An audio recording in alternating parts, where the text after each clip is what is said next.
team at NYSERDA, and we'll just cover a few logistics before we kick off in earnest. If we can go to the next slide, please. So we're joined by a number of NYSERDA folks today. For members that are joining us to listen in, you should all have been muted upon entry and will remain so for the webinar. However, we do encourage anyone with questions to ask those questions throughout the webinar, and we'll be reserving time at the end of today's webinar to answer as many as possible. If you take a look at the images on the right here, there should be a small 3-dot icon in your lower right-hand screen, which will prompt you to open a feature called Slido, and that can be used to submit questions to our team throughout the webinar. And just to note that both the slides and the recording of today's webinar will be posted on our website in about a week or so.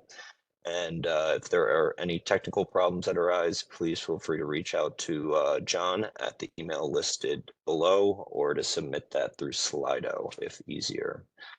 Next slide, please. So just to give a brief overview of today, so we'll spend the bulk of today's time going through the particulars and the mechanics of this bulk storage solicitation. We will give a brief program overview at the top. I want to spend most of the time talking about the key provisions of the RFP and the associated agreement, how we'll be intaking, evaluating bids, and some key information that we want all proposers to be aware of regarding our program manual and the peer review process. Joined by a large group from the Large Scale Resources team that you'll see on the right-hand side today. So thank you to George, Seth, Abby, Aaron, Ryan, and Pawan for all helping give this overview today. We'll get started by having our Senior Vice President of Large Scale Resources team, George, kicking us off. Thanks, George. Thank you, Bram, and good afternoon, everybody. Very excited to have all of you participate in today's webinar. Like Bram mentioned, my name is George Sassine. I'm the Senior Vice President for Large Scale Resources here at NYSERDA. The Large Scale Resources team is in charge of procuring, building, and deploying large utility scale assets, electrical assets across the state of New York, bulk storage being one of them. So we're very excited about this, and energy storage is a key part of our portfolio here. Our work around energy storage has really started about 7 years ago when we first launched our very first energy storage roadmap, and since we've built a pipeline of about 1.4 gigawatts of energy storage across the state, with nearly 500 megawatts that have been built and are operating again across the full state of New York.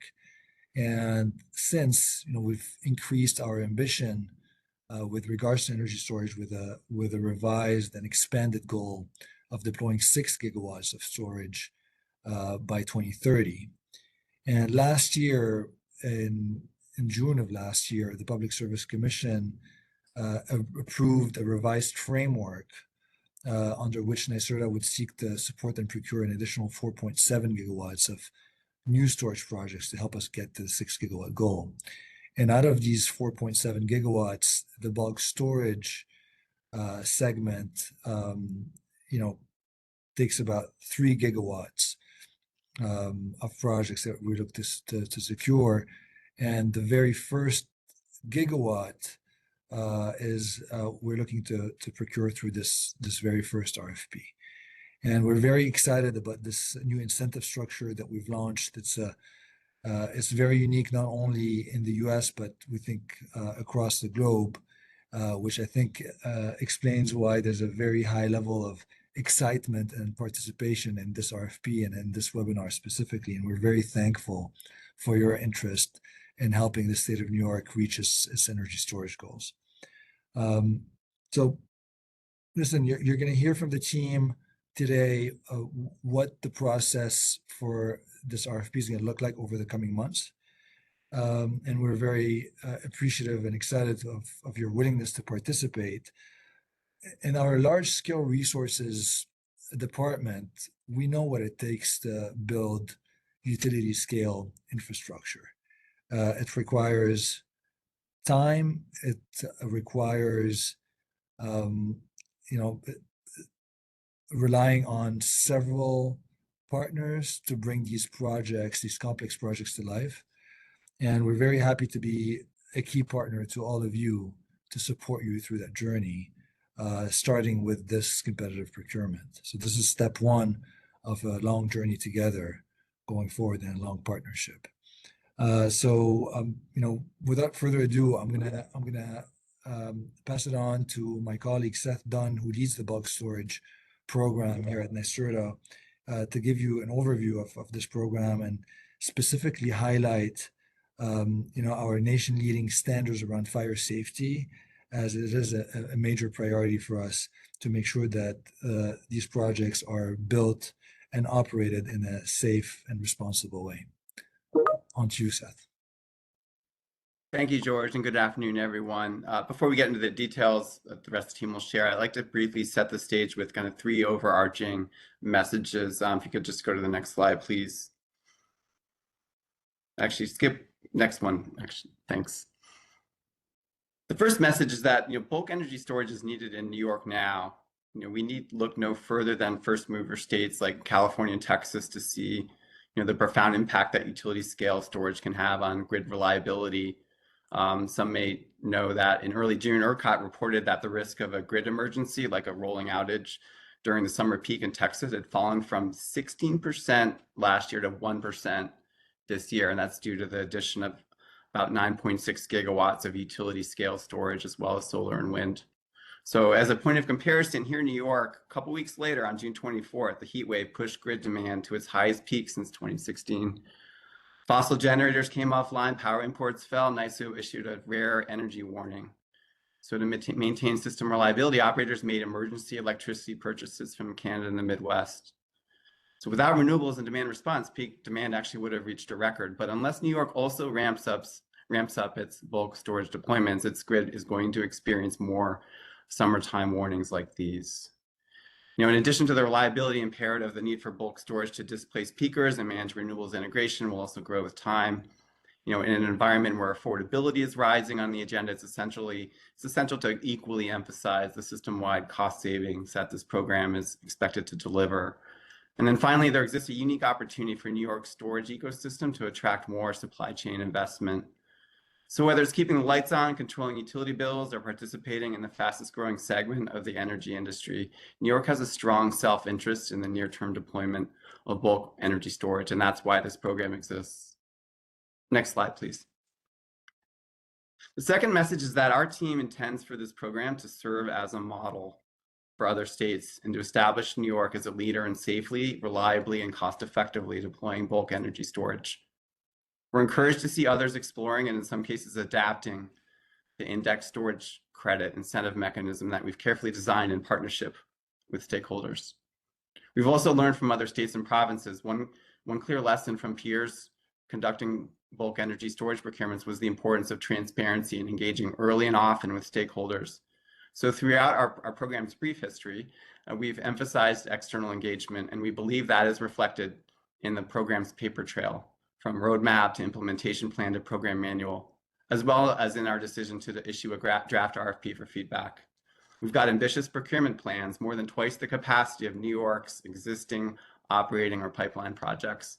And as I said before, a successful program depends on successful projects.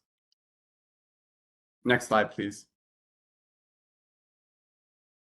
My third and final message is that New York is positioned to lead on an especially important topic for the industry, which is fire safety. On July 25th, New York Fire and Building Code Council voted to adopt updated fire safety regulations for BESS as part of broader updates to the state's fire code. These updates incorporated recommendations of the Fire Safety Working Group in which NYSERDA participated and include key requirements such as peer review, emergency response plans, and first responder training that have been proactively incorporated in NYSERDA's bulk retail and residential storage programs. So whether it's on fire safety or on other topics across the program, our team is committed to staying close to our stakeholders so that we can anticipate, adapt, and successfully deploy bulk energy storage at scale across New York. So thank you for your interest in the 2025 ISC RFP. We look forward to your questions and your proposals. Back to you, Bram. Thanks, Seth. You can go to the next slide. I know some of you have been following along with us, well, really for those 7 years that George mentioned, but more recently, since we issued this draft RFP in May. So thank you to the folks on the call today that responded to that draft RFP and supported this NYSERDA team in being able to issue the final solicitation on July 28th. Of course, recommend that everyone considering submitting a bid read the RFP and the associated agreement in full and in detail. But just to cover a few broad changes that we made in response to the draft RFP comments, you'll note that the schedule for the RFP now includes a bid submission deadline that is in 2 parts, in December and in January, that we'll cover in more detail later today. But please ensure that you have those dates on your calendar. We have revised our eligibility requirements in a couple of ways, both insofar as how mature a project is in their development and construction process to be able to submit a bid for a contract, and the technology eligibility requirements surrounding long duration storage projects that are bidding to this RFP. So encourage folks that may apply to read those sections in detail. Those are all detailed in section 2 of the RFP. We had a lot of feedback in response to our alternative bid option, which is titled the CCIA, or a Component Cost Index Adjustment. What this really means is that the strike price that you would submit to NYSERDA would be subject to a one-time adjustment based on this predetermined price index that we've included in the RFP. So that has changed from the draft RFP. I recommend folks review that. And then we've also implemented a process whereby non-lithium ion projects can propose their own cost index or indices for NYSERDA's review as part of the Step 1 eligibility application process. So again, if that applies to you or your projects, recommend you take a close look as part of this bid preparation. Additionally, we have a number of key minimum maturity thresholds whereby projects must meet to be eligible for evaluation of award. We've kept most of those relatively unchanged from the draft RFP, but have made some key changes to energy storage technology and project development and operating experience. Additionally, in the evaluation section, we have confirmed some of those values that had not yet been finalized in the draft RFP, and in response to some questions about the price evaluation and settlement section, have sought to clarify some of those key terms that are both in the RFP and in the standard form agreement. And then the standard form agreement itself, we took a lot of feedback on. We've tried to be as responsive as possible to a range of recommendations and revisions that were brought forward by the industry. We have posted that final standard form agreement with this RFP. And to restate, we recommend that potential proposers really understand that standard form agreement in full and what is possible or not possible for NYSERDA to adjust prior to submitting a bid to this RFP. We do have an open opportunity wherein if there are additional recommended changes to the standard form agreement, we will intake those and potentially reissue the standard form agreement during this RFP process well in advance of the bid proposal submission deadline. So we encourage potential proposers to avail themselves of that opportunity as well. So this is sort of a summary that we hope folks can use as reference as they read through and work through this RFP. But again, we'll be going through some of these key components in more detail today. Starting with Abby Randall, we'll kick it to you to start walking through some of these key RFP sections. Thanks, Abby. Great, thank you, Bram. We can go to the next slide. So I'll be going through some of our key schedule and requirements of the 2025 ISCRFP. So we can go next. So for some background on what is an ISC and how NYSERDA will procure them. So with this RFP, we are seeking to procure index storage credits, or ISCs, from operational bulk energy storage projects in New York State. ISCs are a market-based mechanism to provide project owners with greater revenue certainty by indexing the purchase price of the ISC to wholesale market energy and capacity prices. 1 ISC is equal to 1 megawatt hour of discharge capability per day. And we'll get into how ISCs are calculated a bit later on. How we will procure them is with this RFP in a two-step process. So we will start with a step 1 eligibility application that's currently open and is due September 4th.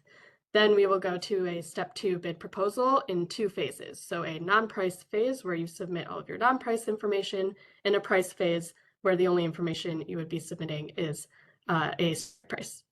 Once proposers are provisionally awarded, then they would begin the process to finalize their ISC standard form agreement, and contracted projects do not receive payment until the project is fully operational.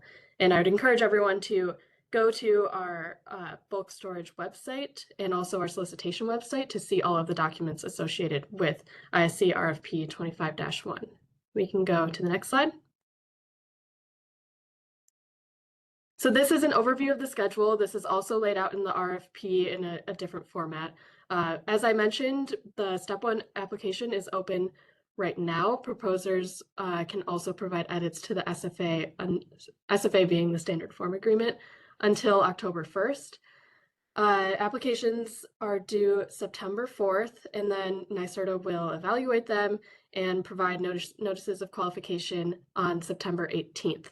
From there, the step 2 non-price phase is open to proposers who are qualified, and a bid fee will be due to NYSERDA the day before the non-price phase closes, so December 10th, and then the non-price phase closes December 11th. From there, the price phase will be open, and that is due to NYSERDA on January 29th, 2026. From there, we will award proposers by the end of Q1 of 2026 and complete contracting by the end of Q2 of 2026. We can go to the next slide. So for some key program elements on eligibility, proposers are eligible to apply for an award under this RFP if they meet these key eligibility criteria. So the project must utilize storage technology that's electrical, chemical, mechanical, or thermoelectric. Projects must store energy for electrical discharge to the grid at a later time. Projects must have a minimum capacity of 5 megawatts AC power, and projects must be electrically interconnected in New York State to transmission, sub-transmission, or the distribution system, so not behind-the-meter projects. Other things to consider for eligibility: if your project is receiving any NYSERDA innovation funding or financing from New York Green Bank, they are eligible, and projects that are proposed in communities with active energy storage moratoria are eligible to participate as well. Full details are in section 2 of the RFP, and I'll note that all proposers must maintain program eligibility throughout the application process and, if awarded, through the contracting process. If anything changes to your proposal that could impact your eligibility, you must notify NYSERDA in a timely manner at any point in the application evaluation and/or contracting process. Next slide. So for the specific types of eligible storage technologies, these are divided out by bid storage duration. So for projects with an under 8-hour bid storage duration, the proposer has to evidence that the technology has been previously commercially deployed and electrically interconnected to a transmission, sub-transmission, or distribution system. And for projects that are 8 or greater hours in bid storage duration, that technology has to have achieved a technology readiness level of 8, which generally indicates commercial readiness and has an installed working example that is technologically identical or near identical to the proposed development of 1 megawatt AC or greater. I'll get up into long duration technologies a bit later. And I'll note that any proposers with an 8 or greater bid storage duration must submit information supporting a TRL 8 determination in their step 1 eligibility application. Next slide. So for ineligibility, proposers are ineligible for an award under this RFP if the project is currently receiving New York energy storage incentives. So that includes a market acceleration bridge program contract, an active Tier 1 REC or OREC contract or provisional award that includes an energy storage component and has not been appropriately adjusted, a contract with the utility bulk dispatch rights program, any NYSERDA residential and retail storage incentives, and the value of distributed energy resources incentive. Any behind the meter or aggregated behind the meter resources are not eligible as well, and any operational projects are not eligible. And we are defining operational projects as operational or projects that have issued a full notice to proceed on or before the 2025 bulk energy storage approving order issuance date. So that's March 21st, 2025. And I'll also note that projects can be co-located with operating or under development renewable energy generation, so long as the generator does not have an awarded or executed Tier 1 REC or OREC contract that includes an energy storage component. And if you do have a Tier 1 REC or OREC contract and want to adjust it so that you can be eligible here, to be eligible with an adjusted contract, that contract adjustment has to be effectuated prior to the Step 2 bid proposal submission deadline. Next slide. So some other key program elements, we have some targets and caps here, and I'll note that these are overall procurement targets across all 3 bulk energy storage procurements. So the 2025 ISCRFP is the first of 3 ISCRFPs. So on the whole, we will reach these targets, and we may not reach them in any individual solicitation.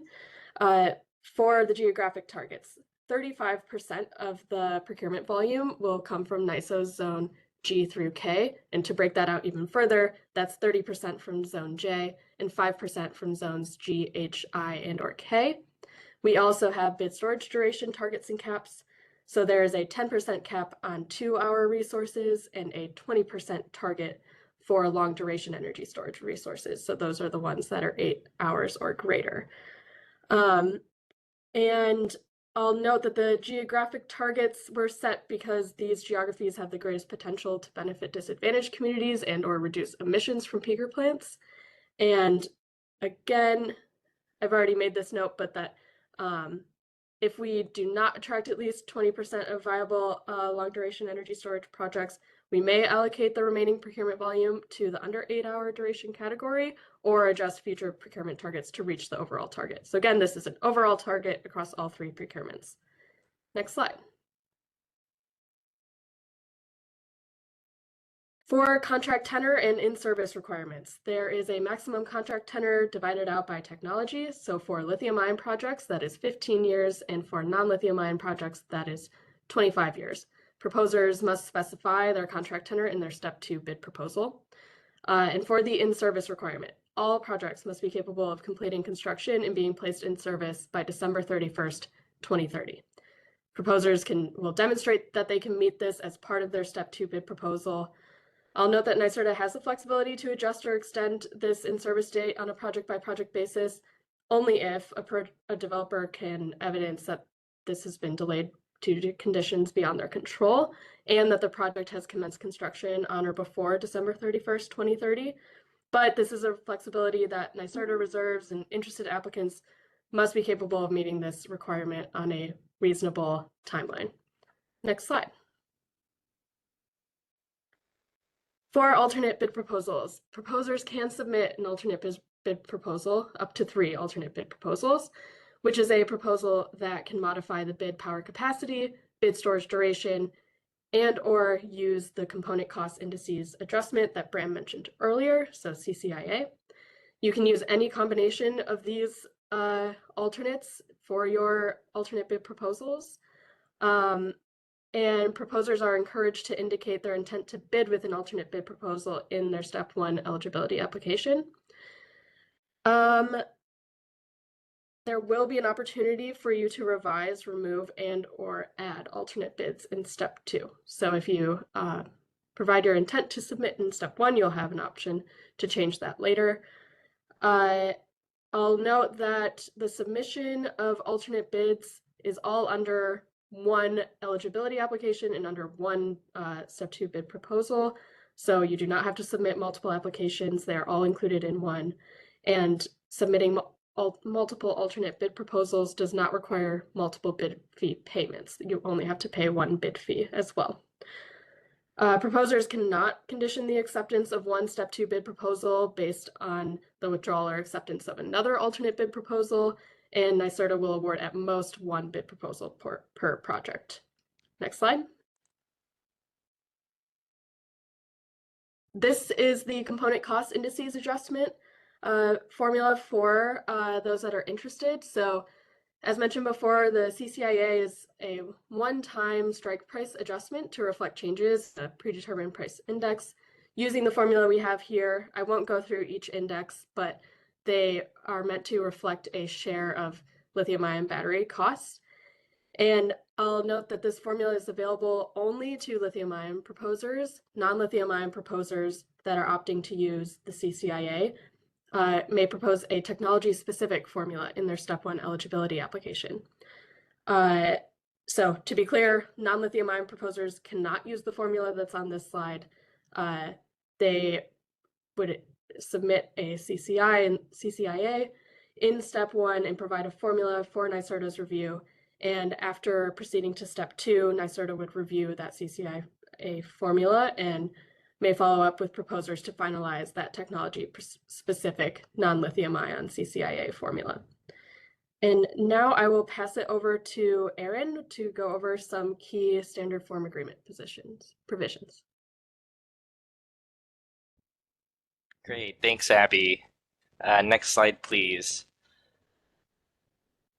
So my name is Aaron Rudian. I'm Associate Counsel here at NYSERDA and the lead counsel for our bulk energy storage program. As already mentioned in this webinar, the key contractual vehicle that governs the creation, purchase, and sale of our index storage credits is our standard form agreement. We won't be going through all the details and nuances of the agreement on this call, but we did want to highlight a couple of the key points regarding the agreement. Next slide, please. So first and foremost, NYSERDA, we recommend that all proposers should engage with counsel at least prior to submitting a Step 2 bid proposal. Our contract is complex. There are a lot of legal nuances involved to reflect the nuances of the bulk energy storage market, and so engaging counsel would be very helpful for proposers to do before the Step 2 bid proposal. As already mentioned, I just wanted to highlight the key dates related to the SFA. So on October 1st, 2025, again, that is the deadline that proposers can submit material changes to the agreement. NYSERDA will then review those changes, and if any updates will be made, NYSERDA will post a final standard form agreement by November 5th, 2025, which will be applicable to the awardee group under this RFP. Turning to actual SFA sections of note, we just wanted to highlight a few of our newer novel provisions to address some of the updates in the markets, policies, and laws surrounding bulk energy storage, including our changes in law provision, our compliance with the NYSERDA program manual provision, as well as our material adverse change provision. Again, I'm not going to go into detail on these, but please make sure to take a look at these provisions in the contract when you are reviewing it. In terms of updates, we did mention in our RFP section 3.2.4 that NYSERDA is considering updating the contract to include a qualifying federal support mechanism. But besides that, NYSERDA is not currently intending to make any material changes to the agreement and does not currently intend to consider any proposed material changes after this November 5th date. So again, if you do want to submit proposed material changes, it needs to be submitted before or by October 1st. And again, please review the RFP section 2.6, which includes the full details on proposing changes to the agreement. And I believe I'm passing it back to Abby. Great, thank you, Erin. We can go to the next slide. So now I will walk you all through a bit on bid proposal evaluation. We won't go too far in the weeds on evaluation, so I really encourage everyone to read the RFP to see all of the details on how projects will be evaluated. But we can go to the next slide. So projects will be evaluated with a 60% price weighting and a 40% non-price weighting. They will be evaluated in two different buckets. So an under 8-hour bucket and a 8-hour or greater bucket. Non-price information is due to NYSERDA on December 11th, 2025, and price information is due to NYSERDA on January 29th, 2026. To touch on price evaluation a bit, proposers will submit a strike price to NYSERDA. This strike price is intended to approximate the revenue threshold needed to achieve project viability. Strike prices will then be converted to a levelized net ISC cost in base year dollars per ISC. We do this so that we can equitably compare among proposals with different pricing structures, ISC quantities, and contract tenors. The price evaluation reflects the projected levelized net ISC cost based on NYSO zonal energy and capacity market price forecast, which are based on the project's applicable zone. RFP section 3.2.2 includes formulas for how NYSERDA will calculate levelized net ISC cost. We won't be covering that today. Bids are evaluated with an assumed 95% availability percentage and with a January 2027 contract delivery term date. And if a proposal's ISC strike price exceeds the benchmark ISC cost, which is a uniform cost metric set by NYSERDA to protect ratepayers from high ISC prices, it will be deemed ineligible. And we will set a benchmark ISC cost for each duration category, the under 8-hour and 8 hours plus. We can go to the next slide. So instead of showing a bunch of formulas on these slides, we wanted to walk you through a sample ISC settlement calculation that can hopefully be helpful to you all as you are preparing your bids. And so there are 3 key steps involved in calculating a monthly ISC settlement. The first being determining the monthly reference price, which includes 2 components, the reference energy arbitrage price and the reference energy capacity price, then determining the monthly availability percentage, and then calculating the monthly ISC payment using the strike price, monthly reference price, and monthly availability percentage. We can go to the next slide. So this is our sample project. This is an illustrative example and is only based on the assumptions that are stated here. So for our sample project, we have a lithium-ion project that is a 100 megawatt bid power capacity, 4 hours in bid storage duration. It has a round trip efficiency of 0.85. I'll note that round trip efficiency is uniformly prescribed by technology. So it's 85% for lithium ion, 65% for non-lithium ion, and 45% for multi-day facilities. This project is located in NYSO Zone A and is bidding with a $100 per ISC strike price. We will be looking at the settlement month of July. So we can go to the next slide. So as I mentioned, first we have to determine reference price, and one of those elements of reference price is REAP. So REAP, the reference energy arbitrage price, estimates the expected daily or monthly energy revenue for the project. The REAP is the sum of spreads between the top and bottom priced hours, or sorry, the daily REAP is the sum of spreads between the top and bottom price hours, excluding any negative spreads in NYSO's day-ahead energy market over the total number of days within a settlement month. The monthly REAP is a simple average of the daily REAP calculated for each day in the settlement month. And so since this project is under 8 hours, it's a 4-hour project, X will equal the bid storage duration, so 4. But it's important to note that any projects that are 8 hours or greater, their X will be set to 8. So it won't equal the bid storage duration, it will equal 8. Let's see. Okay, we can go to the next slide. So we'll start with daily REAP. These are all of the prices or zonal prices in Zone A, or illustrative prices in Zone A for July 10th, which is the date that we are interested in here. So the top 4 priced hours are highlighted in green, and the bottom 4 priced hours are highlighted in blue. And if we go to the next slide, we will take those top and bottom hours and put them all together here. So I just copied over those top hours, so you can see the highest priced hour is T1 and the lowest priced hour is B1.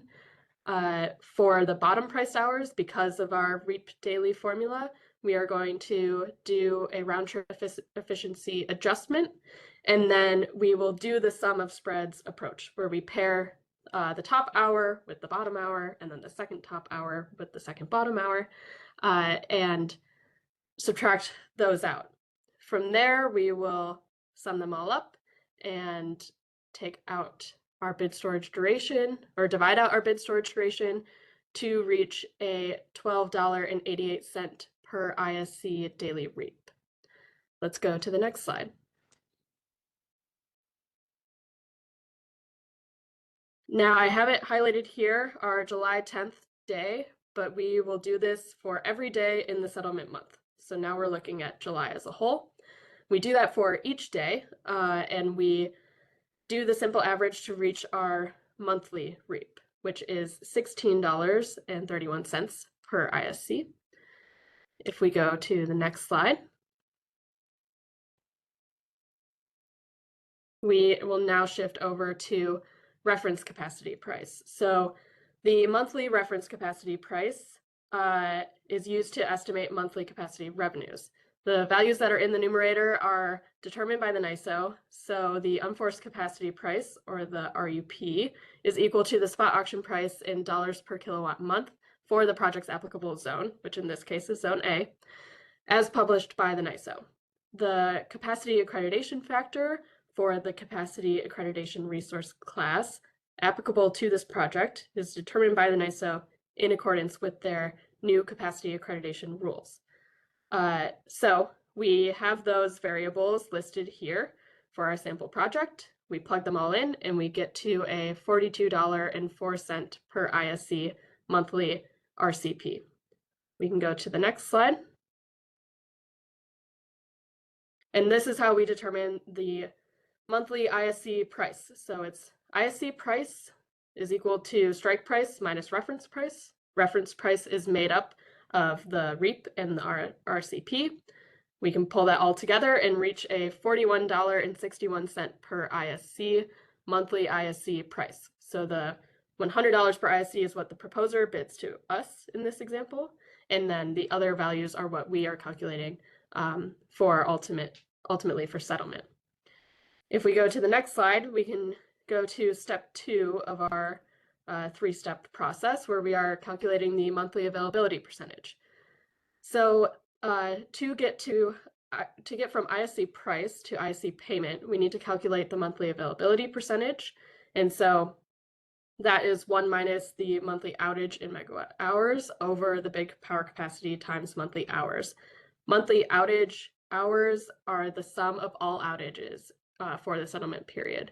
So here we have listed out what those outages were. So the facility was entirely unavailable for 1 day. So we have 2,400 megawatt hours for a monthly outage. And then we have our total monthly hours and bid power capacity to reach a 96.8% monthly availability percentage. Next slide. From there, we can do the final step in our process where we reach our ISC monthly payment. So we have our ISC price, we know the bid power capacity and bid storage duration, and we have our monthly availability percentage that we just calculated, and our K is days in the month. So we can multiply all of those together to reach a $499,933.28 monthly payment for the month of July. I'll note that the ISC payment can be positive or negative, where a positive ISC payment is a payment to the project from NYSERDA, but it can go the other way as well, where a negative ISC payment would be a payment from the project to NYSERDA. And this mechanism protects ratepayers from excessive project revenues. So I hope that that example was helpful. Please do read the full price evaluation section of the RFP to have many more details about these formulas, but for now we will shift over to non-price evaluation. So you can go to the next slide. So we'll start with minimum eligibility thresholds. Next slide. I'm not going to read off this whole slide. There is a much easier to read version of this table in the RFP, but proposers will be asked to just briefly describe how they have met or will meet all minimum eligibility thresholds in their Step 1 eligibility application. And proposers must demonstrate that they have met all minimum eligibility thresholds in their Step 2 non-price bid. And I've said versions of this before, but to really drive it home, proposers must demonstrate that they meet all minimum eligibility thresholds, and they must maintain these thresholds throughout the bid proposal evaluation, and they must maintain these thresholds up to the execution of the agreement if awarded. Next slide. And this is how in Step 2, in that non-price portion of Step 2, proposers would show how they meet each of these thresholds. So if you follow along in the Step 2 application form, and if you follow along in the templates and attachments that we've provided to you all, and fill those out according to the instructions, then you will have hit each of these minimum, or will have noted how you meet each of these minimum eligibility thresholds. We've provided the attachments for proposers to use. They're available on our NYSERDA website and on the solicitation website. So please look there for further instructions. Next slide. This is just a little bit more on long duration energy storage eligibility. So I've mentioned previously that these projects in their Step 1 eligibility application have to indicate that they have met or will meet a technology readiness level 8 by the Step 2 non-price deadline. And we have a NYSERDA technology and commercialization readiness level calculator that they can use to indicate that to us. And this technology, whatever technology you are proposing with, the project technology must have an installed working example that is technologically identical or near identical to the proposed development of 1 megawatt AC or greater. That threshold, proposers will certify that they've met that threshold in their Step 1 eligibility, or will certify that they understand they have to meet that threshold in the Step 1 eligibility application, and then they will evidence that in their Step 2 bid proposal. And as a separate note, this is not an innovation RFP, so any technology that's being proposed to us must meet these criteria, and proposals will be evaluated with a technology neutral approach. Next slide. Okay, so now getting into project viability and maturity, we can go to the next slide. So this portion accounts for 20% of overall evaluation, and project viability and maturity will be evaluated in these categories: interconnection, permitting, safety and security, supply chain and procurement, stakeholder engagement, development and operating experience, creditworthiness and financing, and climate resiliency. Again, there are templates and attachments for all of these that are included on the solicitation website. And the scoring committee will evaluate Step 2 bid proposals based on proposer-provided evidence included in the bid proposal and verified with third-party information where applicable.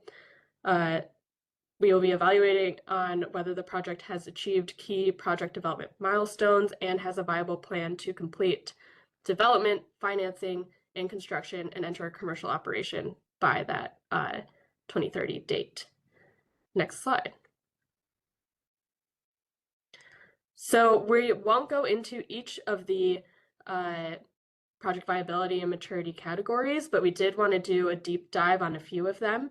So I'll start with interconnection and then pass it over to Ryan. But on interconnection, we wanted to do a side-by-side of our the latest NYSO cluster study timeline with the RFP schedule so that you all can see that, especially since for under 8-hour projects, their minimum eligibility threshold is that they have accepted all cost allocations in prior class year or facility studies, or have paid or posted the phase 2 study deposit. So the NISO cluster study phase is very relevant here. So on September 4th, the step 1 deadline for the RFP, or that is the step 1 deadline for the RFP. On November 3rd, the phase 1 of the cluster study ends. And then from November 4th through the 17th, that's the phase 1 cluster study decision period. And then on November 18th, the phase 2 cluster study starts. So this is a recently updated schedule from the NISO. I'll note that projects do not owe us any additional information until December 11th. So that gives you all about a month to decide or that gives some buffer around the phase 2 cluster study start time for projects. And it's not listed here, but the price information is not due until January 29th of 2026. And so for projects that are 8 hours or greater, they just have to provide a reasonable pathway to securing an interconnection agreement. And in the project development plan, proposers must summarize and evidence their interconnection status, known or estimated interconnection costs, and a one-line diagram. So now I'll pass it over to Ryan. Thanks, Abby. I'm going to talk today a little bit about permitting and stakeholder engagement for these projects. Because battery energy storage projects at the bulk scale are permitted locally, and authorities having jurisdiction are often our New York State municipalities.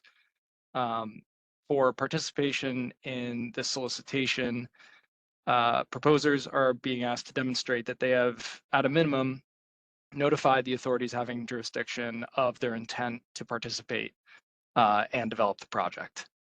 With regard to permits, your applications to this program should demonstrate a reasonably likely pathway to navigate home rule and obtain the necessary permits, and doing so within the constraints of the solicitation, namely being the 2030 COD minimum eligibility criteria. Hand in hand with the permitting of these projects is local engagement. For the permitting, I'll just note that we will be accepting information in 2 forms. Attachment D, which is more of a categorical listing of the different permits that you may have already kicked off engagement on. And then Attachment E, the project development plan, which is a more narrative-focused portion of the application that gives proposers the opportunity to explain their approach to obtaining these permits and engaging with local authorities. Attachment H is a dedicated attachment for stakeholder engagement. So in contrast to a lot of the other large-scale renewable energy systems in New York, the battery energy storage market is a sort of emerging one. And as such, our communities are grappling independently, oftentimes, with how to site these projects, what these projects look like and mean for their neighborhoods and their families. And as such, we are trying to encourage all participants to put their best foot forward in early and transparent engagement with stakeholders. Dedicated Attachment H reflects NYSERDA's expectations for these engagement efforts, but I want to note that engagement outcomes are not something that we are focused on intently here. The objective with engagement is to build a positive community relationship between all stakeholders, including the developer and NYSERDA and other parties in this process. We understand that at the local level, there are often multiple personalities and priorities that need to be juggled in order to site these projects. Before we move on, I do want to take a moment also to address some questions that we had sent in. I know one was with regard to community benefit agreements. and what we expect to be submitted to us in the case that those agreements are either under negotiation or not commenced yet. As with all of these categories of data submission, any information you can give us is highly encouraged.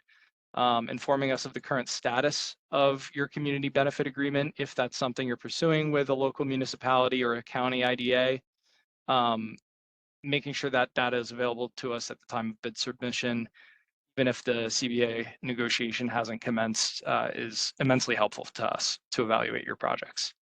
The other question that was raised was regarding seeker and environmental permitting. Plainly, seeker does not need to be commenced to be eligible for participation in this solicitation. Projects are encouraged but not required to commence seeker processes prior to submitting a bid to be eligible for evaluation. If seeker has not yet been commenced, the seeker must submit completed seeker part 1 EAF, the environmental assessment form, for the project with the step 2 portion of the bid proposal. Side note for all of these things, again, a plug for proposers to please submit as much information and narrative explanation of what you're providing us as you can. Any information that we can use to help understand your project helps us understand better what it represents in the community for New York State. So thank you. I'll pass it back to Abby. Great, thank you, Ryan. We can go to the next slide. So there are 2 more sections of non-price evaluation to round out this section. So next slide. We'll start with electricity system value. So this accounts for 10% of overall evaluation, and electricity system value will be evaluated in 2 categories: system reliability and peaker displacement potential, and renewables integration and curtailment reduction potential. Proposers will be evaluated on independent or third-party information demonstrating that their project can provide electric system value, and we highly encourage projects or proposers to submit additional project-specific evidence of electric system value in both categories, although this is not required. So just to clarify that a little bit, the scoring committee will evaluate step 2 bid proposals based on their potential or expected ability to maintain or improve current or future system reliability, displace the use of peaker or non-zero emission generation, integrate additional renewable energy project generation, and or reduce current or forecasted renewable energy curtailment in New York. And the scoring committee, specialist reviewers, or NYSERDA may employ this independent or third-party analyses or specialist review to estimate these types of system-level impacts and benefits. And the scoring committee and specialist reviewers will account for proposer-provided information to the extent that it can be verified with independent or proposer-provided documentation. And if you are interested in what third-party sources might include, there are linked sources in the RFP in section 4.3, but some of those sources include things like the NYSO Gold Book, NYSO System and Resource Outlook, New York State Energy Plan, and EIA and EPA emissions data. Next slide. So for our last portion of non-price evaluation, we will go on to economic benefits. Next slide. This also accounts for 10% of overall evaluation. And economic benefits can be claimed by proposers in 2 categories. So those are long-term benefits and short-term benefits. Long-term benefits are defined as payments that contribute to the development, construction, and operation of the project, directly created or added long-term jobs, which are jobs that last more than 3 years, and or are benefits that accrued long-term payments to the New York State economy, its municipalities, and or residents. And we define short-term economic benefits as those that are economic activity, including local and statewide, that increased as a result of in-state purchases, and short-term jobs, which are jobs that last less than 3 years. Any economic benefits that are claimed, the proposer must demonstrate that they will accrue after December 22nd or 28th, 2022, and up to 3 years following the project's commercial operation date, and that they would not have accrued but for the issuance of the ISC solicitations. Within each of these categories, points will be awarded in proportion to the level of the eligible claim and normalized by bid energy capacity. So that way we can compare claims across projects. Claims associated with disadvantaged communities will receive greater weighting in scoring, and all economic benefits must be claimed in Attachment D bid data form to be evaluated, and they also must have a narrative summary in Attachment D.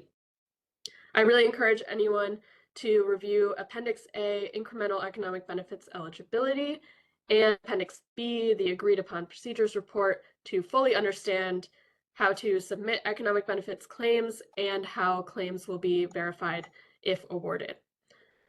Next slide. All right, I will pass it over to Pawan to cover the program manual. Thank you, Abby. Good afternoon, everyone. My name is Pawan Munshi. I am Senior Project Manager with the Bulk Storage Program at NYSERDA. I will walk you through 3 key aspects of our program manual for energy storage systems. Program manuals outline the technical requirement, which includes the peer review process, quality assurance and field visit protocols, program measurement and verification steps over the life of the contract. I know Seth provided some background at the beginning of the call about adoption of key recommendations from the Fire Safety Working Group that included peer review process. I will dive a little bit into the peer review process. Essentially, peer reviews are thorough design reviews to ensure code compliance, and these are now required by all NYSERDA-funded projects meeting the threshold capacity of 600 kilowatt hours. 3 nationally renowned expert firms are contracted to conduct peer review on behalf of NYSERDA. A quick walk through the peer review process step. The peer review design may be initiated at any time after proposer has obtained non-ministerial permits and project design documents have reached at least 60% completion. Phase 1 of the PRP process includes submission of documents such as site plan, emergency operation plan, hazard mitigation analysis, UL listings, electrical drawings. Complete list of these submittal is provided in the program manual. Phase 2 of the process covers quality check by peer review team. Phase 3 involves proposers making correction modification as noted by the PRT. And Phase 4, final report in the form of a peer review report letter is issued for the proposers to submit to local government and /AHJs. Before moving to the next slide, just wanted to bring to your attention that NYSERDA understands some proposers may be in the process of advancing projects related to activities to avail ITC tax credits and meet safe harboring requirements. For those proposers, we recommend to approach NYSERDA as soon as possible to initiate peer review process. Next slide, please. Just wanted to give you a quick overview of timeline from start to completion for earlier explained PRP phases. This process map provides you estimated duration that each phase of the PRP process is going to take.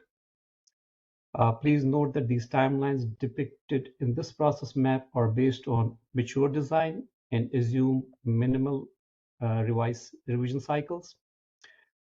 We recommend that the proposers plan for at least 45 to 60 business days to complete this process. Next slide, please. After peer review milestone and substantial project completion has taken place, quality assurance process is initiated. Role of quality assurance team is to ensure that Commission system meets applicable code requirements, maintaining high safety standards. After the proposer submits required documents at substantial completion, a failed inspection is scheduled and conducted by NYSERDA and QA contractor. This is to ensure that as-built design is harmonized with as-approved design. Next slide, please. So in that chronology, upon project passing the QA inspection and storage facility achieving operational certification, the projects will be required to undergo measurement and verification conducted by NYSERDA team over the life of the contract. NYSERDA will use M&A data obtained from proposer's revenue grade meter to verify bulk storage system is operating as intended and to understand performance of energy storage program at a portfolio level. With that, I conclude the program manual part and I will hand it over back to Abby. Thank you all. Great, thank you, Pawan. We can go to the next slide. Okay, so this is our final portion of the presentation. I will note, I've seen some questions come in. We said it at the top, but in case you missed it, we will be posting these webinar slides, and we will be posting a recording of the webinar. So if we go to the next slide.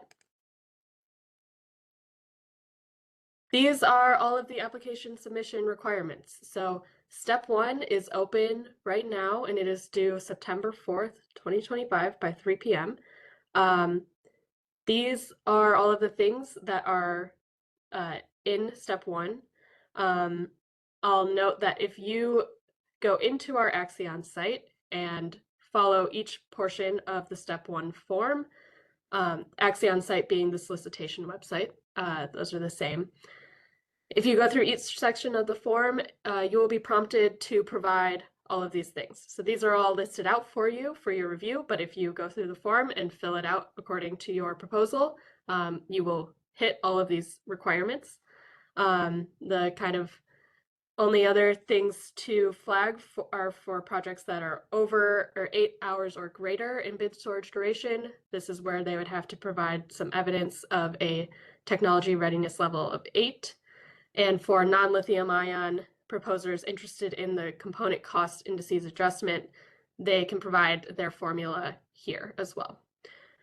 These are the step 2 requirements. I won't list them all out. This table is also in the RFP.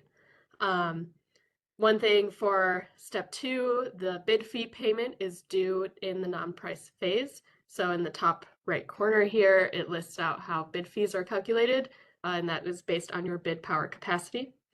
And then once the non-price phase closes, we will open the price phase where proposers will submit a strike price and any updated cost assumptions if applicable.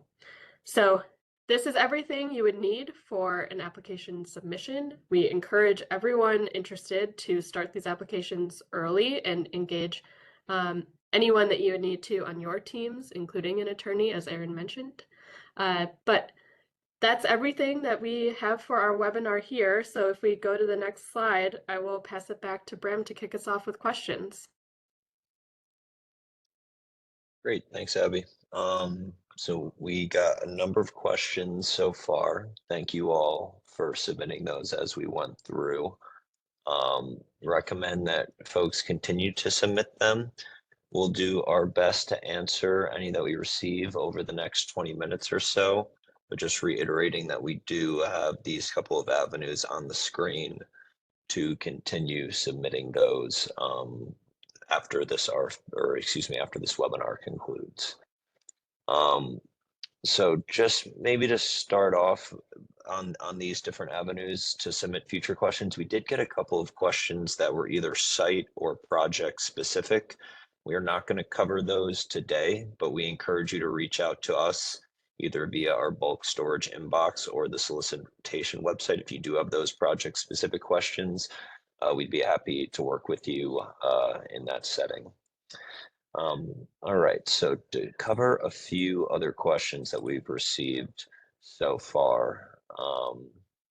So, yep, thank you, Abby, for noting that these slides will be going up in the near future.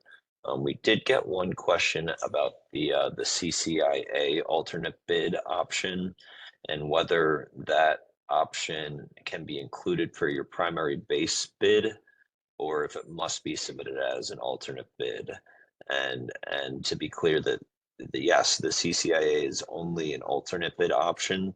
So for any proposer seeking to submit a bid with that adjustment, you'll also be required to submit a base bid with an unadjusted strike price. Let's see, moving along, a couple of questions about the standard form agreement process that Aaron outlined. One about if those red lines or proposed changes to the SFA will be taken into account and evaluated in any way for the final award. The answer to that is no. So any feedback submitted in response to the currently posted SFA will have no impact on bid proposal evaluation at all. All right, let's see. Couple of questions about the benchmark ISC cost that Abby previewed earlier. So that is the cost at which, if a bid exceeds that benchmark, the project would be ineligible evaluation. One, asking if the benchmark value will be shared, and the answer to that is no. The benchmark ISC cost is a confidential maximum price level that's set by NYSERDA and the Department of Public Service in advance of the bid submission deadline, and that will not be shared with prospective proposers. This is a mechanism that is used across NYSERDA's large-scale renewable solicitations. And then a follow-on to that is if separate ISC benchmark prices will be set for different durations. Answer to that is yes. So we will be establishing two discrete confidential ISC benchmark prices prior to the bid proposal deadline. One for proposals that are less than 8 hours, and one for proposals that are 8 hours or more in duration. I'll cover one more now and then maybe pass it over to Abby for a couple of these. Let's see, so one in the non-price evaluation section, we received a question about if prior experience can be evidence to satisfy the minimum requirements for the project development and operating experience threshold. And the answer to that is yes. So the proposers or its principals must have that experience with developing prior grid-connected power generation or storage project, FID, or a more mature stage. So that project used to evidence meeting that threshold does not need to be developed by the proposer responding to this RFP, but it must be the proposer or its principals. So in this case, its principals having developed that project with a different entity. And we encourage you all to make that abundantly clear in your project development plan, where you evidence that minimum threshold has been achieved by the project team. All right, Abby, if you're ready, I'll pass it to you to take a couple of these. Sure, I can take a few. So there's a question on the milestone schedule in attachment D and whether additional line items can be added. So that milestone schedule, we are not intending to update it. So we want to ensure consistency across milestones from proposers. But if there are milestones that you don't feel like are reflected in the attachment D milestone schedule, we do encourage you to detail those key milestones in other portions of your project development plan. So let's see here for other questions. There's a question on non-price. Let's see. Sorry, I'm scrolling too far. Okay. We covered the. Okay, so there was a question on the daily REAP formula that the top hours and bottom hours were defined as the top 4 and bottom 4 hours instead of top N and bottom N hours. So yes, that was the case for this example. Because of the assumptions from this example, this was a 4-hour project, but the RFP and SFA are pretty clear about this, that the top and bottom hours will reflect the duration of the proposed project up to 8 hours, and then any projects over 8 hours will be capped at, their end will be capped at 8 hours. So let's see, there's a question on calculating the REAP, if that, or just to clarify that the REAP calculation will reflect NYSO's zonal day-ahead energy market price. Let's see.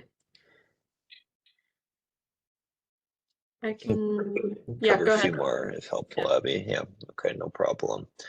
All right, so we got a question about the interconnection requirements. So again, encourage folks to carefully review that minimum threshold in the RFP, but the question is specifically to if a project is withdrawn from the transitional cluster study, but plans to enter the next cluster study if they are eligible.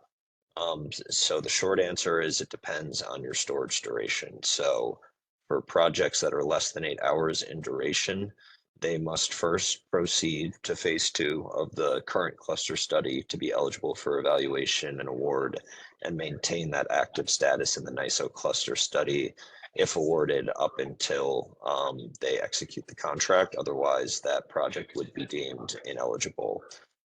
So again, to be clear, if a less than 8 hour duration project submits a bid and withdraws from the cluster study, they are ineligible. For projects that are 8 or more hours, you'll see that we have a light-in minimum threshold, which is demonstrating a reasonable pathway to securing their interconnection agreement within the proposed schedule and entering operation by 2030. So if that is a potential avenue for those types of projects that are submitting a bid wherein you would be withdrawing from the current cluster study and seeking to enter the 2026 cluster study, we strongly encourage that you reflect that potential in your project development plan. Otherwise, we would have clarifying questions following that withdrawal and the submission of the bid. All right. We did get another question about price evaluation and how NYSERDA will consider changes in capacity accreditation factors, noting that that is a large variable in determining long-term revenue. And just to reiterate, or to clarify that, you know, NYSERDA is well aware that that plays a large impact in future capacity revenues, and that we will be accounting for declining capacity accreditation factors as part of our price evaluation, to ensure that we are reflecting, you know, reasonable states of the future New York State electric grid. Right. Abby, do you want to take Sure. a couple more of these? Great, thank you. Yeah, so we've received a few questions on the project cost assumptions tab in the attachment D bid data form. So we will clarify those in writing on the Q&A board on the solicitation website. So feel free to submit them here, but we will clarify those on the Q&A portion of the solicitation website. And if you don't see answers to those questions in the next few days, you can submit them again on the Q&A portion there. Another question that has come in is on alternate bids and whether an alternate bid can modify the project technology. So for example, having a bid where one is lithium ion and an alternate is non-lithium ion. So no, alternate bids can only modify the bid storage duration, bid power capacity, or use the cost component indices adjustment mechanism. Any modifications to technology are not available through alternate bids, and technology is a key portion of minimum eligibility thresholds. So to bid, you should probably have your technology pretty well set. Let's see what else we have here. And yeah, there I see another one on alternate bids about whether alternate submissions can include any combination of power duration or CCI changes, yes, an alternate can include any combination of those, and you can submit up to 3 alternate bids. So you could have your first alternate bid modifying the bid power capacity and using CCIA. The second one could be just CCIA, and the third could be altering bid storage duration and having CCIA. You can do any combination for up to 3 alternate bids. Let's see. I think there were a few questions on peer review or program manual. Pawan, I don't know if you want to take some of those. Yeah, sure. There was a question about how will non-inflammable, non-lithium ion projects be treated as part of the peer review process? Will this be skipped or will the process be more quicker? For non-BES, non-lithium ion technologies, NYSERDA will work with the proposer to develop a peer review process where appropriate, along with other safety considerations. And then there's one more question. Who are the 3 qualified companies for the peer review process? The 3 companies are nationally renowned expert firms contracted for peer review by NYSERDA. They are Hamilton Energy Group, DNV, ESRG, and NYSERDA's internal subject matter experts have vetted these companies through a competitive solicitation process to ensure that we have the highest quality expert in place for peer review. I guess those were the 2 questions on program manual. Thanks, Pawan. I can take a few more of these. So we got another question about the development and operating experience and whether that qualifying project needs to be in NYSO or if it needs to be in FERC territory. So the answer is no and no. So again, we are looking for evidence of being able to develop a grid-connected technology, but does not need to be in New York or FERC. It can be in another, control area in a different country. We just ask that you clearly describe that development process and the interconnection process that went through as part of the application or bid submission, such that we can affirm that that threshold has been met prior to evaluating the bid. Okay, this is a good question about entering operation earlier than your targeted COD, and would the contract commence on an earlier date than the actual COD? Or in other words, if a COD occurs earlier than expected, would the project be exposed to merchant revenues? So the short answer to this is no. So we will be asking for the estimated commercial operation date of the proposed project as part of the bid. We ask that that is as accurate as possible with the information that you have at the time. But in the event that the development and the construction of the projects goes faster and is able to be entered in operation sooner, then NYSERDA and this team would work with you to complete the operational certification process that Pawan briefly overviewed earlier to allow delivery under the contract to occur as closely as possible. I think we will not go into much further detail than that with this call today, but for those projects provisionally awarded under this RFP and future bulk storage RFPs, we intend to have a very close working relationship between this team and you to track those milestones and ensure that there is no lapse in the ability to deliver under the contract if project development is able to be accelerated and commercial operation commencing earlier. So in the event that we reach that state next year, we'll be happy to work with you to support that potential outcome. All right, let's see, Seth, I think you had a few tagged in here too. Are you able to take a couple of these? I can jump in. A question around NYPA, and if you, I'll direct you to, I think it's section 2.1.6, where we described NYPA project eligibility. So right under its expanded authority, NYPA, can develop renewable energy and storage projects, unlike other utilities in New York State. So we define the circumstances under which we consider a project a NYPA proposed project to be eligible, whether it's defining REACH contributions, which is a special program to support underserved communities, or by having the project be proposed by its development subsidiary called NIRED.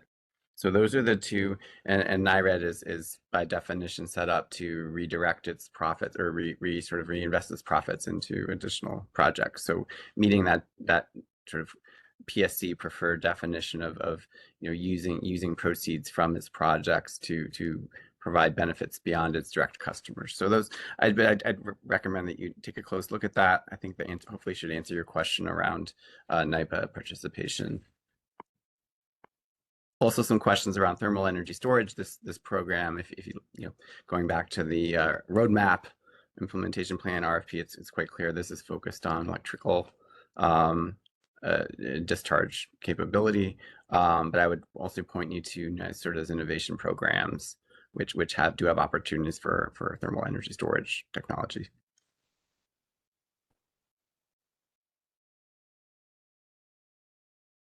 Thanks, Seth. A couple of similar questions came in about adjusting key project characterizations between step 1 and step 2, which I think Abby already covered briefly earlier. There is some flexibility to adjust the bid power capacity and duration a little bit differently than the technology, I believe, and we'll make sure to clarify this in writing as well. But in the event that a proposer does seek to update one of those key capacity or duration characteristics between step 1 and step 2, just please be advised of the different eligibility thresholds that apply. In certain instances, there could be an instance in which we qualify a step 1 application to bid, but if those characteristic change as part of the step 2 submission could render the project ineligible at that time. So just please take careful note of that, is that if that's something under consideration, and reach out to us with project specific questions on that front if helpful. Okay. Looks like we're certainly not going to get through all of these, but I'll try to cover a couple of more of these before we end. Actually, Abby, do you mind taking a couple of these and then I'll see if I can get through a few more? Sure. Yeah. So there was a question that came through on bidders that are submitting multiple projects for consideration and whether they should have one Axion site registration and whether each project should be registered individually. So as the proposer, you can do one Axion one Axion website registration, but for multiple projects, you should start a new project in Axion. And to clarify, we're considering the project as that site, and then that project can have multiple alternate bids within it. So one proposer can propose multiple projects. They should have separate application IDs if that's an easier way for you to keep track. But yes, you can use one login, multiple application IDs for each project that you are bidding. Another one, there was a question about acceptable form of proof of site control for the step 1 application. So the step 1 application only requires that proposers acknowledge that they understand the site control requirement and that they briefly describe their progress towards meeting that minimum eligibility threshold. And section 4.1 of the RFP clarifies some examples of what can count as examples of site control that you would need in step 2. So you don't need to provide any proof of site control in step 1. You will need to provide it in step 2, and the RFP has examples of what can be included for that. Let's see. Ryan, did you have some questions that you wanted to cover? Hey, yeah, there was one additional question on stakeholder engagement that I saw. So this was a question clarifying on attachment H, this requirement isn't mandating engagement prior to step 2, but merely requires an outlined plan for community engagement, question mark. Is there any requirement to prove notice or previous engagement prior to step 2 application. So attachment H is a guide encouraging developers to consider engagement efforts and practices that NYSERDA believes to be best practice. In contrast, the minimum requirement for program eligibility is to have informed the authorities having jurisdiction of the project's existence, the developer's intent to participate in ISCRFP25-1, and that's due as part of the step 2 submission. Thank you. Thanks. All right, let's see if I can cover a few more of these here. There were, in addition to the benchmark questions earlier, there were a couple other questions about zonal reference prices or assumptions and to what level of detail NYSERDA will provide those. If I can just remind myself, yeah, we do speak to this in the beginning of section 3 of the RFP, but that is essentially the extent at which we are planning to provide to prospective proposers.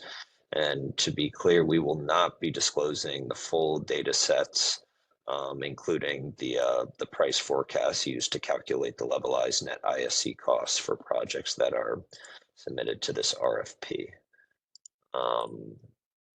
There was, let's see, another question just about that development and operating experience. When we say power generation project, that does not need to be renewable energy project. So a non-renewable project that meets that threshold would render the project eligible if used to evidence that in the step 2 bid proposal.